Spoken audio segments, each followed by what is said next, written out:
أعوذ بالله من الشيطان الرجيم بسم الله الرحمن الرحيم الحمد لله المالك الحق المبين خالق السماوات والأرضين والصلاة والسلام على صاحب دعوة النبوية والإسمة الفاطمية والصولات الحيدرية والحلم الحسنية والشجاعة الحسينية والعبادة السجادية والمعاصر الباقرية والآثار الجعفرية والعلوم الكاظمية والحجج الرضوية والجود التقوية والنقاوة النقوية والهيبة العسكرية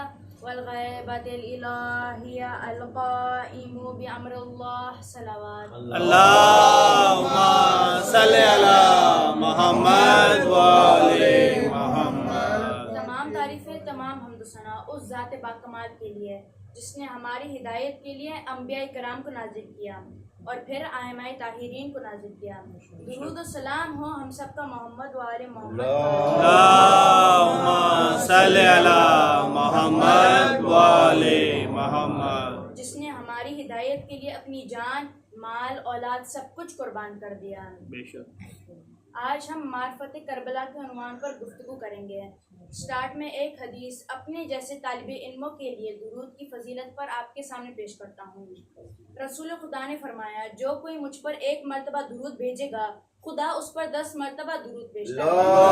اللهم صل على محمد وآل محمد۔ سبحان اللہ، کیا شان ہے میرے رسول خدا کی کہ جس پر ایک مرتبہ درود بھیجنے سے خدا ہم پر 10 مرتبہ درود بھیجتا ہے اور ہمارے نامہ اعمال سے 10 گناہ مٹ جاتے ہیں اور 10 نیکیاں لکھی جاتی ہیں۔ اس لیے مومنوں کثرت سے محمد و آل محمد پر اللهم صل على محمد وآل محمد۔ ازدار قرآن جیسی کتاب کوئی نہیں، محمد جیسا نبی کوئی نہیں، علی جیسا ولی کوئی نہیں، سیدہ فاطمہ الزہرا جیسی خاتون کوئی نہیں، حسن جیسا حسین کوئی نہیں، حسین جیسا مظلوم کوئی نہیں، کربلا جیسا واقعہ کوئی نہیں، اور عزاداری جیسا انتقام کوئی نہیں۔ عزاداری ایک ایسا انتقام ہے جس کی وجہ سے یزید اور اس کے ساتھی قیامت تک بے نقاب ہو گئے اور لعنت اللہ قرار پائے۔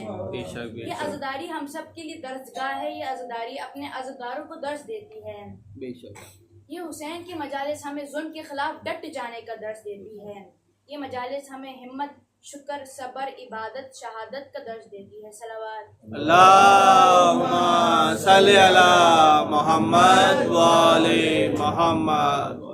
عزاداری کربلا کو زندہ رکھنے کا ذریعہ ہے، مگر یاد رکھیں عزاداری میرے اور آپ کے وجود کی محتاج نہیں ہے۔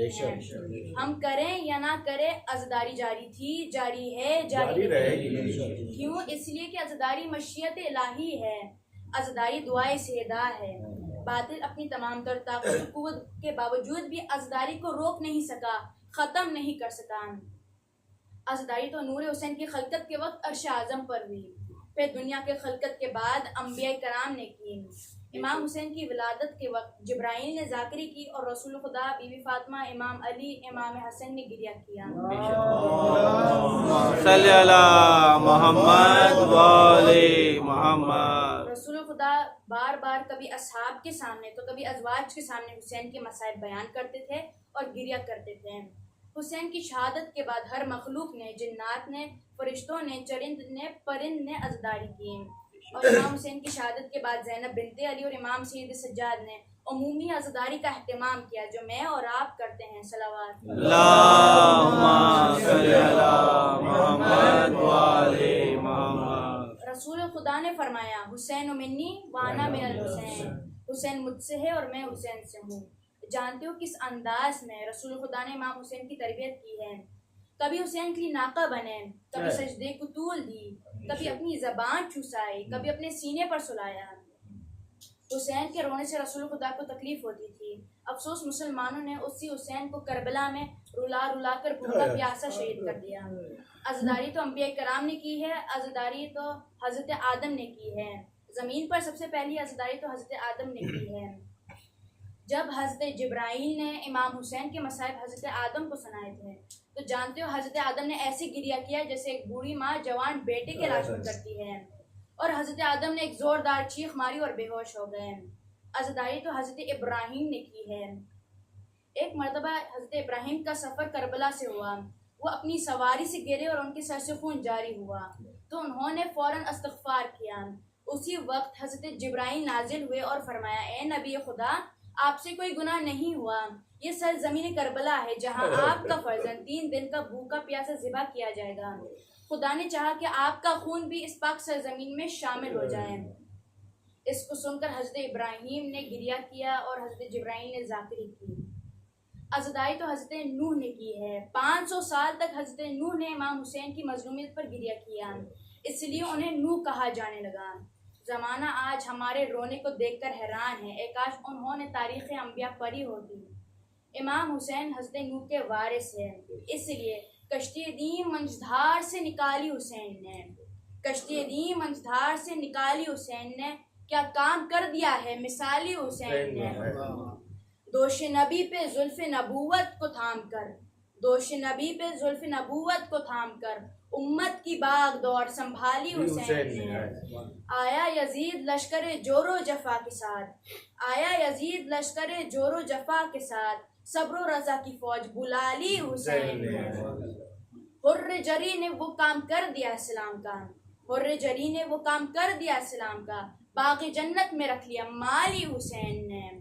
بس ایک سوال بیعت فاسق کو رد کیا، بس ایک سوال بیعت فاسق کو رد کیا، ورنہ کسی کی بات نہ ٹالی حسین نے۔ نعرہ حیدری، محمد و آل محمد، بلندتر صلوات۔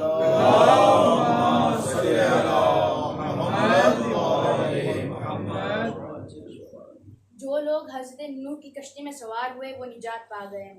آج اس کشتی میں کوئی سوار نہیں ہو سکتا، آج اس کشتی کے ٹکڑے میوزیم میں رکھے ہوئے ہیں، مگر کیا شان ہے میرے مولا حسین کی کہ آج بھی اس کی کشتی نجات موجود ہے۔ حسین کی صدا آ رہی ہے کوئی جو اس کشتی نجات میں سوار ہو جائے اور میں اسے ولی بنا دوں، میں اسے حر بنا دوں۔ یہ میرے آقا و مولا حسین کی شان ہے کہ ان کے در پر اگر گناہ گار بھی آ جائے تو حسین اسے رضی اللہ نہیں بلکہ علیہ السلام بنا دیتے ہیں۔ واہ واہ واہ، صلوات بر محمد والے اللہم صلی علی محمد وآل محمد۔ ہاں عزادارو، آج ہمیں حسین کے مظلوم فرزند امام سید سجاد کا ذکر کرنا ہے۔ اگر زینب و سجاد نہ ہوتے تو امام حسین کی عظیم قربانی ضائع ہو جاتی۔ زینب و سجاد نے کسی بھی شہید کو مرنے نہیں دیا، کیونکہ امام حسین کی شہادت کے بعد زینب بنت علی اور امام سید سجاد نے عمومی عزاداری کا اہتمام کیا جو میں اور آپ کرتے ہیں، جس کے ذریعے سے آج دنیا کے ہر ملک میں یا حسین کی صدا آ رہی ہے۔ امام سید سجاد میں اور مولا علی میں کچھ سملیرٹیز ہے، چند ایک پیش کرتا ہوں۔ دونوں اماموں کے نام علی ہیں۔ امام سید سجاد کی شکل و صورت اپنے دادا علی جیسی تھی۔ امام سید سجاد اور مولا علی وہ امام ہیں جنہوں نے سب سے زیادہ غلام راہ خدا میں آزاد کروائے ہیں۔ مولا علی کے خطبوں کی کتاب نہج البلاغہ ہے تو امام سید سجاد کی دعاؤں کی کتاب صحیفہ سجادیہ ہے۔ نام مولا آئے گیا تو اپنے مولا کی شان بیان کروں۔ ایک مرتبہ ایک منافق آیا مولا علی کے پاس اور کہتا ہے، یا علی بتائیں آج میں کیا کھاؤں گا؟ تو مولا نے فرمایا، آج تو دودھ چاول کھائے گا۔ بس جواب لیا اور چلتا بنا کہ آج میں سب کچھ کھاؤں گا، بس دودھ چاول نہیں کھاؤں گا۔ یہ سوچ کر چلا تاکہ علی کو غلط ثابت کر سکے۔ گھر پہنچا، زوجہ سے کہا کیا بنایا ہے؟ تو زوجہ نے کہا دودھ چاول۔ فوراً کہنے لگا نہیں کھاؤں گا، کچھ اور لے آ۔ تو زوجہ نے کہا کہ آج اس کے سوا گھر پر اور کچھ نہیں ہے۔ تو اس منافق نے کہا کہ محلے کے کسی گھر سے کچھ مانگ کر لے آ۔ وہ گئی تھی تو معلوم ہوا جیسے آج سارے محلے نے دودھ چاول ہی پکائے تھے۔ واپس آئے اور کہنے لگی کہ آج سارے محلے نے دودھ چاول ہی بنائے ہیں۔ غصے میں اٹھا اور شہر سے باہر نکلا، کیا دیکھتا ہے کہ ایک پہلوانوں کا قافلہ آ رہا ہے۔ ان سے جا کر پوچھا کہ کچھ کھانے کو ہے تو ان کے سردار نے کہا ہاں۔ قافلہ رکا، سردار نے غلاموں سے دسترخوان لگایا، عزت کے ساتھ دودھ چاول پیش کیا۔ جیسے ہی دیکھا دودھ چاول فوراً کھرا ہوا کہ نہیں کھاؤ گا. بس سردار نے حکم دیا کہ اس کو مارو کیونکہ اس نے کھانے کی توہین کی ہے. بس غلاموں نے اس منافق کو مار مار کر دودھ چاول کھلائے. یہاں میں عرض کروں جب بھی کوئی علی کے مد مقابل آیا تو خدا نے بھی عجیب اہتمام کیا. صلی علی محمد والے محمد. خدا جانے کون سا قبیلہ تھا, انسانوں میں سے تھا, جنوں میں سے تھا, یا خدا نے فرشتوں کو انسانی شکل میں نازل کیا کہ جاؤ دشمن علی کو مارو. بس شام میں مولا کی خدمت میں آیا. مولا نے پوچھا بتاؤ کیا کھایا آج تو نے؟ تو کہتا ہے یا علی بس دودھ چاول نہیں کھائے. تو مولا نے مسکرا کر فرمایا بتاتا کیوں نہیں کہ مار بھی کھائے اور دودھ چاول بھی کھائے. نعرہ حیدری. محمد والے محمد بلند تر صلوات.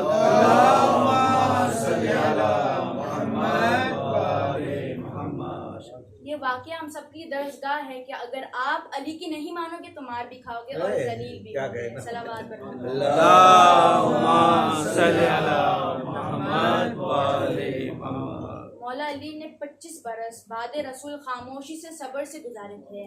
تو امام سید سجاد نے اپنے دادا علی کی طرح دین کی خاطر 40 برس خاموشی سے صبر سے گزارے تھے.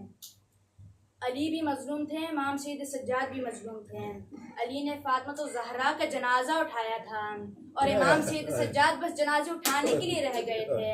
کبھی کربلا کے پامال لاشوں کو جمع کرتے تھے, کبھی زندان میں 4 سالہ معصوم سکینہ کے لاشوں کو اٹھاتے تھے.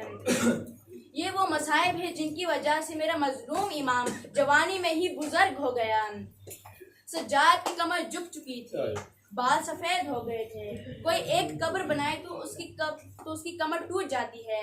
سجاد تو بس قبر بنانے کے لیے رہ گئے تھے. امام سید سجاد نے 40 برس شام کو یاد کر کے خون کے آنسو روئے. جانتے ہو کیوں؟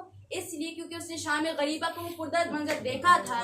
اگر وہ شور آپ سن لیتے تو خدا کی قسم تڑپ تڑپ کے مر جاتے ہیں. جب یزیدی فوج میں شور تھا لوٹو لوٹو خیموں کو لوٹو, خیموں کو جلا دو. علی کی بیٹوں کی چادر چھینی جا رہی تھی.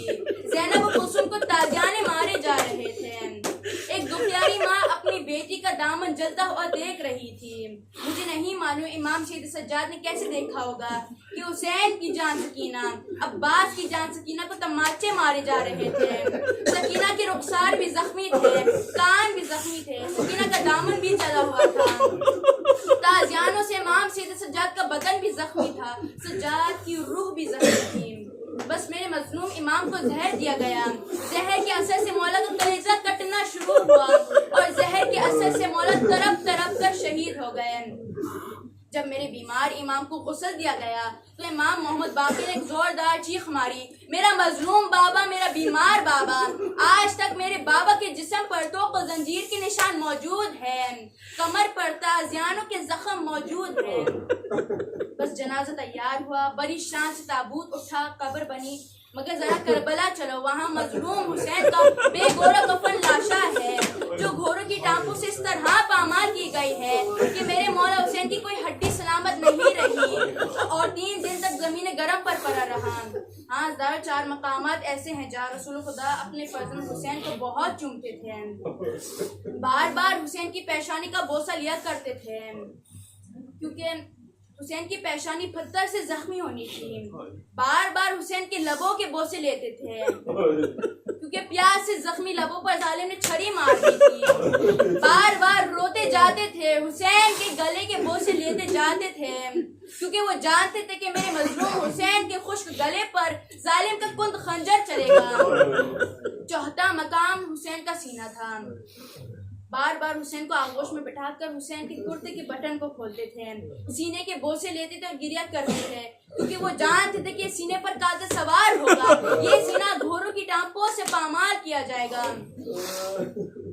انا للہ و انا الیہ راجعون. ماتم حسین.